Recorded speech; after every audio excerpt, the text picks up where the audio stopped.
UGC ने UGC regulation for promotion of equity in higher education के regulations को notify कर दिया है। रेगुलेशन ये कहते हैं कि अब हायर एजुकेशन में विश्वविद्यालयों में भेदभाव करना गलत होगा, उसके खिलाफ कार्रवाई की जाएगी। और आप जानते हैं क्या हो रहा है? भेदभाव करने के हक के पक्ष में या भेदभाव के खिलाफ आने वाले रेगुलेशंस के खिलाफ लोग प्रतिरोध कर रहे हैं, वे इस पर आपत्ति कर रहे हैं। सच्चाई लेकिन ये है कि ये रेगुलेशंस नई नहीं है। मैं विश्वविद्यालय का शिक्षक हूं, मैं जानता हूं कि 2012 से इस किस्म के रेगुलेशंस हैं और इक्वल अपॉर्चुनिटी सेल पहले से विश्वविद्यालयों में था। पूरी दुनिया के विश्वविद्यालय ये कहते हैं कि विश्वविद्यालयों में इक्विटी होनी चाहिए, वहां पर ऐसे रेगुलेशंस होने चाहिए कि भेदभाव न किया जा सके। सच्चाई ये है कि अब हमारा समाज भेदभाव करने के हक के लिए लड़ने लगा है।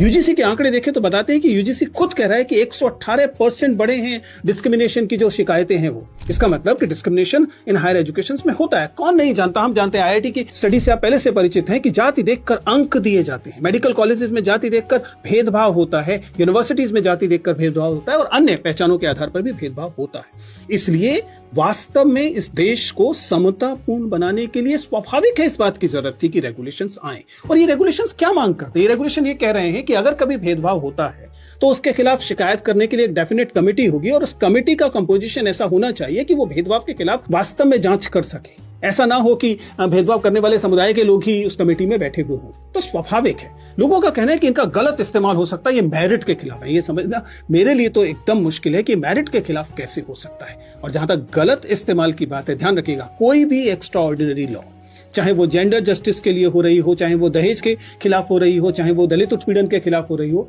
वो एक्स्ट्रा ऑर्डिनरी लॉ होती ही एक्स्ट्रा ऑर्डिनरी इसलिए है क्योंकि अन्यथा जिनके खिलाफ यह भेदभाव हो रहा होता है वे बेहद कमजोर होते हैं। हमारे विश्वविद्यालयों में दलित समुदाय के शिक्षक और विद्यार्थी अभी कमजोर स्थिति में हैं।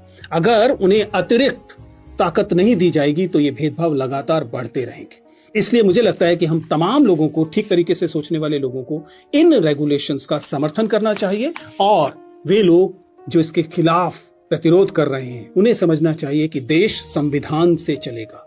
अगर देश संविधान से चलेगा तो भेदभाव जो है वो एक बुरी चीज की तरह ही पहचाना जाएगा, पहचाना जाना चाहिए।